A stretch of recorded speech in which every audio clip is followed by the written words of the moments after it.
بسم الله الرحمن الرحيم. أتى أمر الله فلا تستعجلوه سبحانه وتعالى عما يشركون. ينزل الملائكة بالروح من أمره على من يشاء من عباده أن أنذروا أنه لا إله إلا أنا فاتقون. خلق السماوات والأرض بالحق تعالى عما يشركون. خلق الإنسان من نطفة فإذا هو خصيم مبين. والأنعام خلقها لكم فيها دفء ومنافع ومنها تأكلون ولكم فيها جمال حين تريحون وحين تسرحون.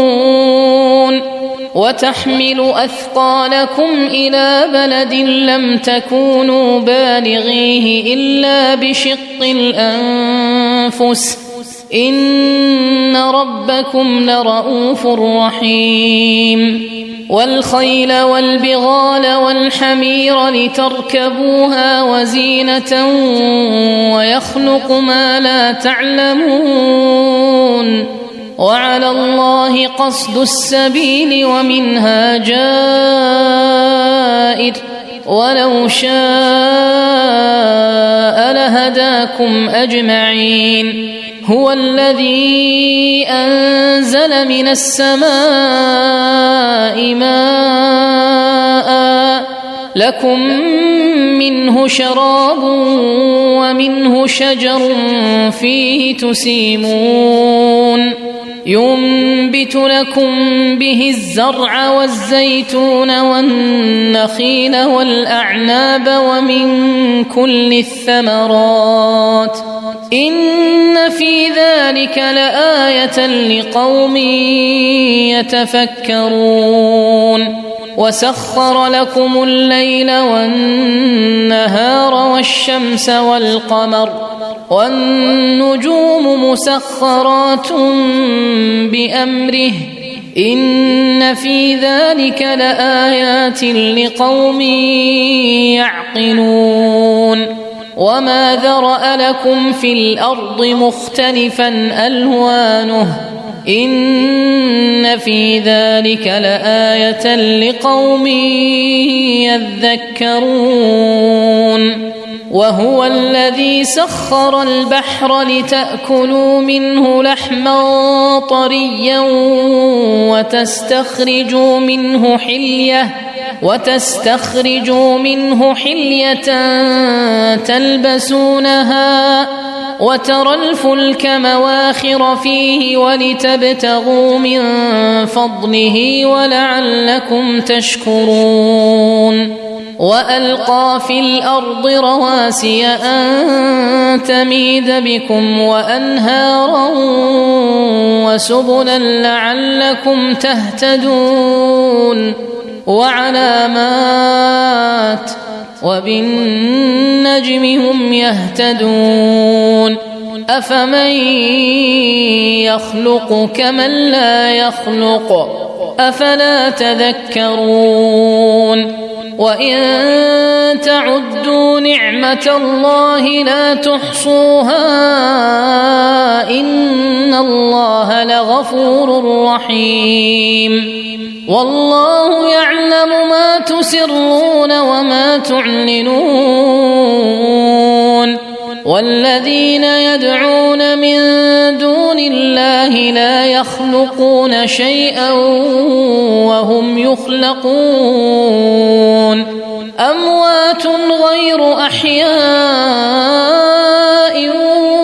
وما يشعرون أيان يبعثون.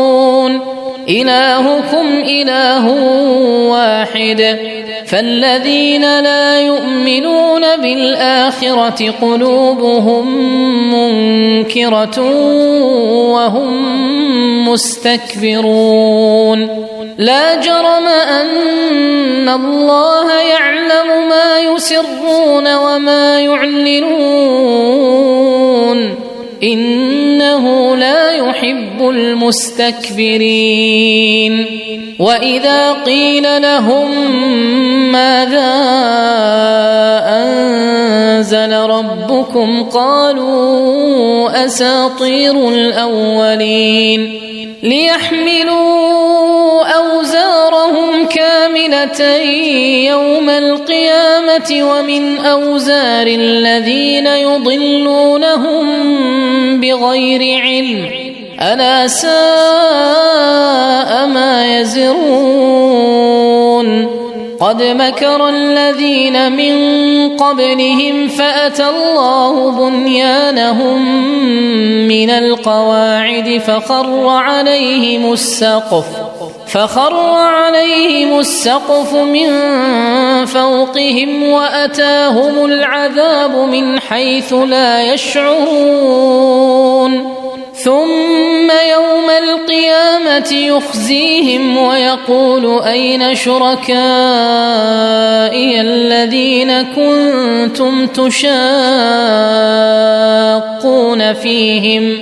قال الذين أوتوا العلم إن الخزي اليوم والسوء على الكافرين الذين تتوفاهم الملائكة ظالمي أنفسهم فألقوا السلم ما كنا نعمل من سوء بلى إن الله عليم بما كنتم تعملون فادخلوا أبواب جهنم خالدين فيها فلبئس مثوى المتكبرين وقيل للذين اتقوا ماذا أنزل ربكم قالوا خيرا للذين أحسنوا في هذه الدنيا حسنة ولدار الآخرة خير ولنعم دار المتقين جنات عدن يدخلونها تجري من تحتها الأنهار لهم فيها ما يشاءون كذلك يجزي الله المتقين الذين تتوفاهم الملائكة طيبين يقولون سلام عليكم ادخلوا الجنة بما كنتم تعملون هل ينظرون إلا أن تأتيهم الملائكة أو يأتي أمر ربك كذلك فعل الذين من قبلهم وما ظلمهم الله ولكن كانوا أنفسهم يظلمون فأصابهم سيئات ما عملوا وحاق بهم ما كانوا به يستهزئون وقال الذين أشركوا لو شاء الله ما عبدنا من دونه من شيء نحن ولا آباؤنا ولا حرمنا من دونه من شيء كذلك فعل الذين من قبلهم فهل على الرسل إلا البلاغ المبين ولقد بعثنا في كل أمة رسولا أن اعبدوا الله واجتنبوا الطاغوت فمنهم من هدى الله ومنهم من حقت عليه الضلالة فسيروا في الأرض فانظروا كيف كان عاقبة المكذبين إن تحرص على هداهم فإن الله لا يهدي من يضل وما لهم من ناصرين وأقسموا بالله جهد أيمانهم لا يبعث الله من يموت بلى وعدا عليه حقا ولكن أكثر الناس لا يعلمون ليبين لهم الذي يختلفون فيه وليعلم الذين كفروا أنهم كانوا كاذبين إنما قولنا لشيء إذا أردناه أن نقول له كن فيكون والذين هاجروا في الله من بعد ما ظلموا لنبوئنهم في الدنيا حسنة ولأجر الآخرة أكبر لو كانوا يعلمون الذين صبروا وعلى ربهم يتوكلون وما أرسلنا من قبلك إلا رجالا نوحي إليهم فاسألوا أهل الذكر إن كنتم لا تعلمون بالبينات والزبر وأنزلنا إليك الذكر لتبين للناس ما نزل إليهم ولعلهم يتفكرون أفأمن الذين مكروا السيئات أن يخسف الله بهم الأرض أو يأتيهم العذاب من حيث لا يشعرون أو يأخذهم في تقلبهم فما هم بمعجزين أو يأخذهم على تخوف فإن ربكم لرؤوف رحيم أولم يروا إلى ما خلق الله من شيء يتفيأ ظلاله عن اليمين والشمائل سجدا لله وهم داخرون ولله يسجد ما في السماوات وما في الأرض من دابة والملائكة وهم لا يستكبرون يخافون ربهم من فوقهم ويفعلون ما يؤمرون وقال الله لا تتخذوا إلهين اثنين إنما هو إله واحد فإياي فارهبون وله ما في السماوات والأرض وله الدين واصبا أفغير الله تتقون وما بكم من نعمة فمن الله ثم إذا مسكم الضر فإليه تجأرون ثم إذا كشف الضر عنكم إذا فريق منكم بربهم يشركون ليكفروا بما آتيناهم فتمتعوا فسوف تعلمون ويجعلون لما لا يعلمون نصيبا مما رزقناهم تالله لتسألن عما كنتم تفترون ويجعلون لله البنات سبحانه ولهم ما يشتهون وإذا بشر أحدهم بالأنثى ظل وجهه مسودا وهو كظيم يتوارى من القوم من سوء ما بشر به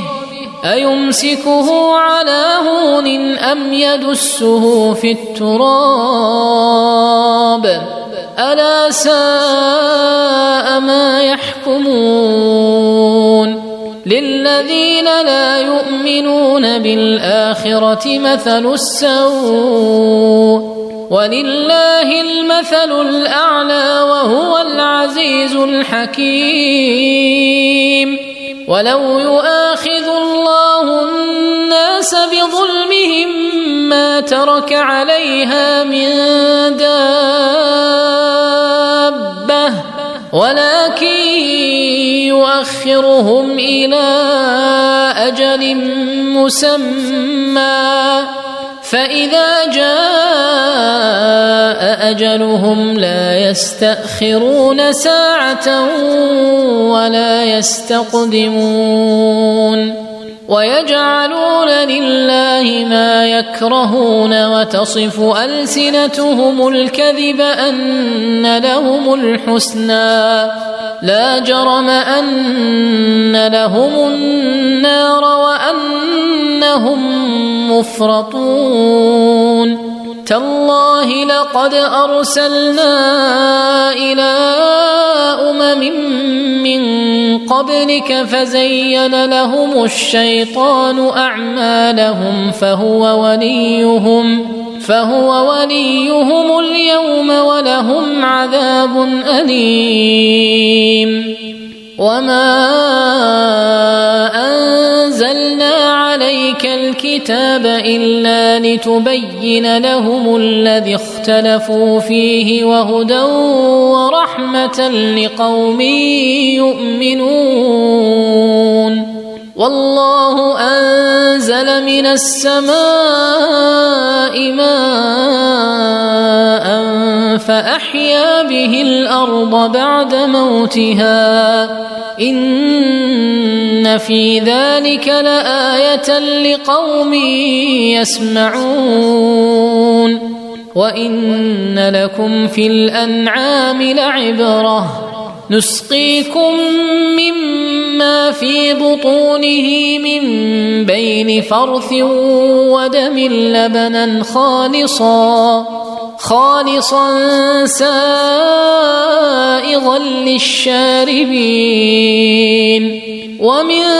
ثمرات النخيل والأعناب تتخذون منه سكرا ورزقا حسنا إن في ذلك لآية لقوم يعقلون وأوحى ربك إلى النحل أن اتخذي من الجبال بيوتا ومن الشجر ومما يعرشون ثم كلي من كل الثمرات فاسلكي سبل ربك ذللا يخرج من بطونها شراب مختلف ألوانه فيه شفاء للناس إن في ذلك لآية لقوم يتفكرون والله خلقكم ثم يتوفاكم ومنكم من يرد إلى أرذل العمر لكي لا يعلم بعد علم شيئا إن الله عليم قدير والله فضل بعضكم على بعض في الرزق فما الذين فضلوا براد رزقهم على ما ملكت أيمانهم فهم فيه سواء أفبنعمة الله يجحدون والله جعل لكم من أنفسكم أزواجا وجعل لكم من أزواجكم بنين وحفدة ورزقكم من الطيبات أفبالباطل يؤمنون وبنعمة الله هم يكفرون ويعبدون من دون الله ما لا يملك لهم رزقا من السماوات والأرض شيئا ولا يستطيعون فلا تضربوا لله الأمثال إن الله يعلم وأنتم لا تعلمون ضرب الله مثلا عبدا مملوكا لا يقدر على شيء ومن رزقناه منا رزقا حسنا فهو ينفق منه سرا وجهرا هل يستوون الحمد لله بل أكثرهم لا يعلمون وضرب الله مثلا رجلين أحدهما أبكم لا يقدر على شيء وهو كل على مولاه أينما يوجهه لا يأت بخير هل يستوي هو ومن يأمر بالعدل وهو على صراط مستقيم ولله غيب السماوات والأرض وما أمر الساعة إلا كلمح البصر أو هو أقرب إن الله على كل شيء قدير والله أخرجكم من بطون أمهاتكم لا تعلمون شيئا وجعل لكم السمع والأبصار والأفئدة لعلكم تشكرون ألم يروا إلى الطير مسخرات في جو السماء ما يمسكهن إلا الله إن في ذلك لآيات لقوم يؤمنون والله جعل لكم من بيوتكم سكنا وجعل لكم من جلود الأنعام بيوتا تستخفونها يوم ظعنكم وجعل لكم من جلود الأنعام بيوتا تستخفونها يوم ظعنكم ويوم إقامتكم ومن أصوافها وأوبارها وأشعارها أثاثا ومتاعا إلى حين والله جعل لكم مما خلق ظلالا وجعل لكم من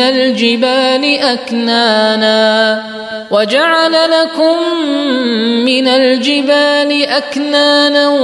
وجعل لكم سرابيل تقيكم الحر وسرابيل تقيكم بأسكم كذلك يتم نعمته عليكم لعلكم تسلمون فإن تولوا فإنما عليك البلاغ المبين يعرفون نعمة الله ثم ينكرونها وأكثرهم الكافرون ويوم نبعث من كل أمة شهيدا ثم لا يؤذن للذين كفروا ثم لا يؤذن للذين كفروا ولا هم يستعتبون وإذا رأى الذين ظلموا العذاب فلا يخفف عنهم ولا هم ينظرون وإذا رأى الذين أشركوا شركاءهم قالوا ربنا هؤلاء شركاؤنا الذين كنا ندعو من دونك فألقوا إليهم القول إنكم لكاذبون وألقوا إلى الله يومئذ السلم وضل عنهم ما كانوا يفترون الذين كفروا وصدوا عن سبيل الله زدناهم عذابا فوق العذاب بما كانوا يفسدون ويوم نبعث في كل أمة شهيدا عليهم من أنفسهم وجئنا بك شهيدا على هؤلاء ونزلنا عليك الكتاب تبيانا لكل شيء وهدى ورحمة وبشرى للمسلمين إن الله يأمر بالعدل والإحسان وإيتاء ذي القربى وينهى عن الفحشاء والمنكر والبغي يعظكم لعلكم تذكرون وأوفوا بعهد الله إذا عاهدتم ولا تنقضوا الأيمان بعد توكيدها وقد جعلتم الله عليكم كفيلا إن الله يعلم ما تفعلون ولا تكونوا كالتي نقضت غزلها من بعد قوة أنكاثا تتخذون أيمانكم دخلا بينكم أن تكون أمة هي أربى من أمة إنما يبلوكم الله به وليبينن لكم يوم القيامة ما كنتم فيه تختلفون ولو شاء الله لجعلكم أمة واحدة ولكن يضل من يشاء ويهدي من يشاء ولتسألن عما كنتم تعملون ولا تتخذوا أيمانكم دخلا بينكم فتزل قدم بعد ثبوتها وتذوقوا السوء بما صددتم عن سبيل الله ولكم عذاب عظيم ولا تشتروا بعهد الله ثمنا قليلا إنما عند الله هو خير لكم إن كنتم تعلمون ما عندكم ينفد وما عند الله باق ولنجزين الذين صبروا أجرهم بأحسن ما كانوا يعملون من عمل صالحا من ذكر أو أنثى وهو مؤمن فلنحيينه حياة طيبة ولنجزينهم أجرهم بأحسن ما كانوا يعملون فإذا قرأت القرآن فاستعذ بالله من الشيطان الرجيم إنه ليس له سلطان على الذين آمنوا وعلى ربهم يتوكلون إنما سلطانه على الذين يتولونه والذين هم به مشركون وإذا بدلنا آية مكان آية والله أعلم بما ينزل قالوا إنما أنت مفتر بل أكثرهم لا يعلمون قل نزله روح القدس من ربك بالحق ليثبت الذين آمنوا وهدى وبشرى للمسلمين ولقد نعلم أنهم يقولون إنما يعلمه بشر لسان الذي يلحدون إليه أعجمي وهذا لسان عربي مبين إن الذين لا يؤمنون بآيات الله لا يهديهم الله ولهم عذاب أليم إنما يفتري الكذب الذين لا يؤمنون بآيات الله وأولئك هم الكاذبون من كفر بالله من بعد إيمانه إلا من أكره وقلبه مطمئن بالإيمان ولكن من شرح بالكفر صدرا فعليهم غضب من الله ولهم عذاب عظيم ذلك بأنهم استحبوا الحياة الدنيا على الآخرة وأن الله لا يهدي القوم الكافرين أولئك الذين طبع الله على قلوبهم وسمعهم وأبصارهم وأولئك هم الغافلون لا جرم أنهم في الآخرة هم الخاسرون ثم إن ربك للذين هاجروا من بعد ما فتنوا ثم جاهدوا وصبروا إن ربك من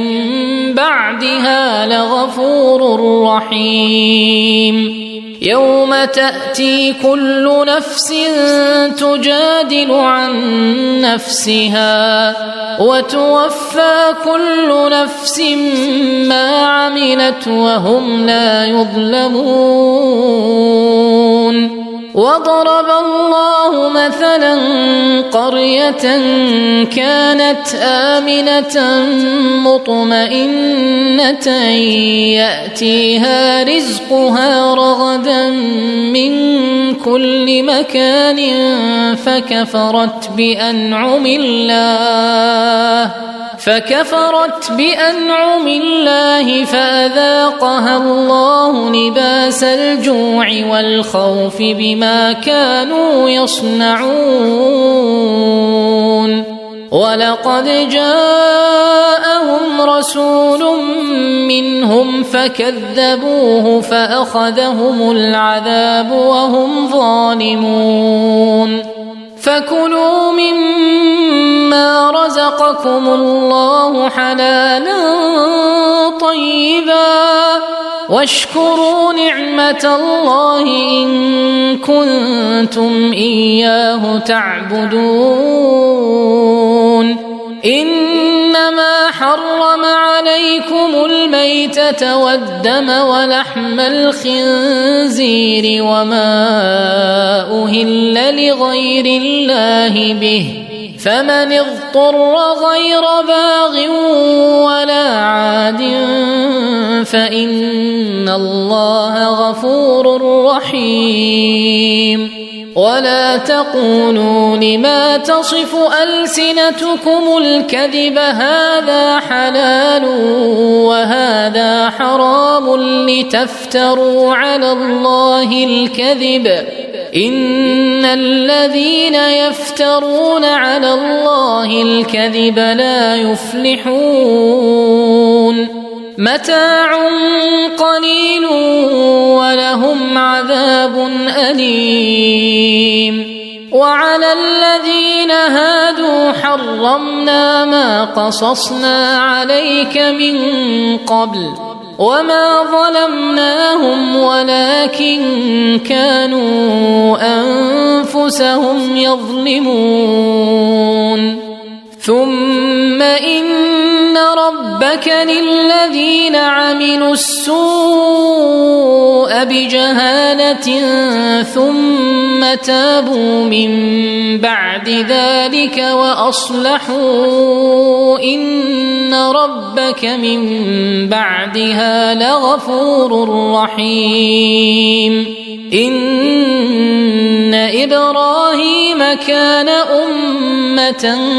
قانتا لله حنيفا ولم يك من المشركين شاكرا لأنعمه